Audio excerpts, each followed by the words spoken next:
नमस्कार, मेरा नाम है डॉक्टर पुरु धवन और आज इस वीडियो में हम बात करने वाले हैं यूरिक एसिड के बारे में।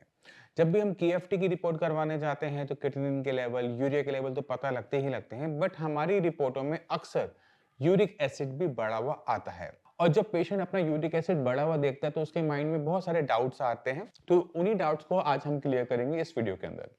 तो पहले समझते हैं कि यूरिक एसिड है क्या। तो यूरिक एसिड एक वेस्ट मटेरियल है, जैसे क्रिएटिनिन है, यूरिया है, वैसे ही यूरिक एसिड भी एक वेस्ट मटेरियल है जो कि शरीर से बाहर चला जाना चाहिए था। अब दूसरा सवाल ये उठता है कि यूरिक एसिड हमारे शरीर में आया कैसे। तो यूरिक एसिड हमारे बॉडी में बना था प्यूरिन की वजह से। तो प्यूरिन क्या है? प्यूरिन एक ऐसा, आप कह सकते हो कि केमिकल है जो हमें खाने में, कुछ खाने के आइटमों में मिलता है और हमारी बॉडी भी इसको बनाती है। जब प्यूरिन ब्रेक डाउन होता है तो यूरिक एसिड बनाता है। तो क्योंकि ये वेस्ट मटेरियल है तो ये बॉडी में कम से कम रहना चाहिए। अगर आपका यूरिक एसिड नॉर्मल वैल्यू से कम आ रहा है तो घबराने की कोई भी दिक्कत नहीं होती, क्योंकि जितनी कम शरीर में गंदगी होगी मतलब उतना शरीर हमारा साफ है। बट किडनी फेलियर के पेशेंट के अंदर यूरिक एसिड हमें अक्सर बढ़ा हुआ देखने को मिलता है। अब अगर हमने यूरिक एसिड को कंट्रोल करना है तो हमारे पास दो तरीके हैं। या तो किडनी उसको अच्छी तरीके से बाहर निकाले क्योंकि वो उसका काम है। दूसरा, या फिर हमारी बॉडी में हमने वो खाना ज्यादा खाया है जिसके अंदर प्यूरिन था, जिसकी वजह से यूरिक एसिड बना और जो हमारे ब्लड में अब ज्यादा घूम रहा है। अब जब ये कम होता है तो कोई दिक्कत नहीं होती, बट जब आपके ब्लड के अंदर यूरिक एसिड की मात्रा बढ़ जाती है तो डिफरेंट डिफरेंट टाइप की दिक्कतें पेशेंट को देखने को मिल सकती हैं।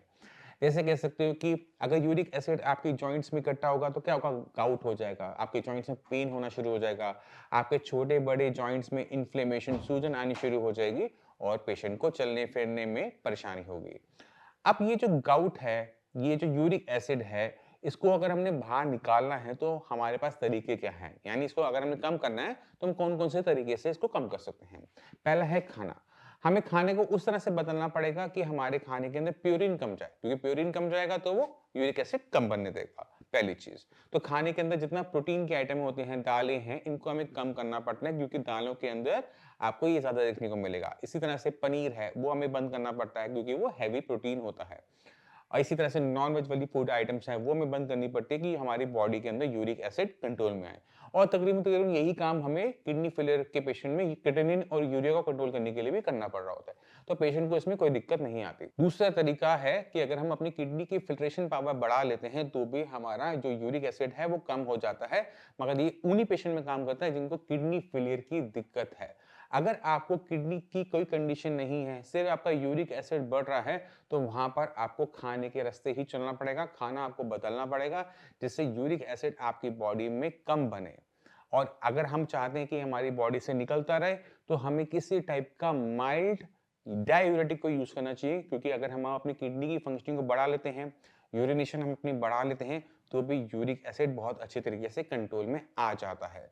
तो डायूरेटिक जैसे किडनी फेलियर के पेशेंट नहीं है तो ही मैं आपको बताऊंगा। अगर आप क्या कर सकते हैं, आप थोड़ा सा भुट्टे के बाल हैं वो ले सकते हैं और पुनर्वा है उसको लेंगे। इन दोनों को आप इसमें मिक्स कर लीजिए 50-50 के अमाउंट में। इसको पाउडर बनाकर अगर आप लेते हैं तो आपको यूरिक एसिड अपना कम होता हुआ नजर आ जाएगा, क्योंकि दोनों ही चीजें डायूरेटिक ज्यादा हैं। ठीक है। और जैसे हमारी डायूरेटिक हो जाएंगी, इन्फ्लेमेशन कम हो जाएगी, हमारा जो यूरिक एसिड हमारी ब्लड में है वो कम हो जाएगा, तो हमारे जॉइंट्स में भी आराम आना शुरू हो जाता है।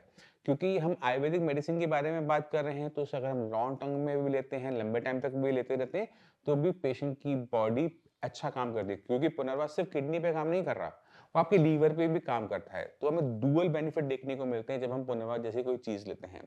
भुट्टे के बाल एक तो प्रोक्यूर करना मुश्किल है, तो जब आप घर में भुट्टा लेकर आए, छल्ली लेकर आए, तो उसके बाल को फेंकिए मत, उसको आप पानी में उबाल लीजिए। अब जब वो पानी का आप इनटेक करना स्टार्ट करेंगे तो भी आपको सेम बेनिफिट मिलना शुरू हो जाएगा। तो ये छोटी छोटी चीजें होती हैं जिससे कोई पेशेंट यूज कर सकता है और अपनी हेल्थ को अच्छा रख सकता है। तो मैं उम्मीद करता हूँ इस वीडियो से यूरिक एसिड क्या है, क्यों बनता है, इसे कैसे हम कंट्रोल कर सकते हैं, ये आपको समझ में आ गया होगा। फिर भी आपके माइंड में कोई भी डाउट रह जाए, कुछ भी पूछना चाहते हो, मोस्ट वेलकम है। आप आके भी मिल सकते हो, डॉक्टर्स की पूरी टीम है, आप उनसे भी बात कर सकते हो। इसी के साथ आपसे चलेंगे आगे चाहते हैं। मिलते हैं अगली वीडियो में, तब तक के लिए नमस्कार।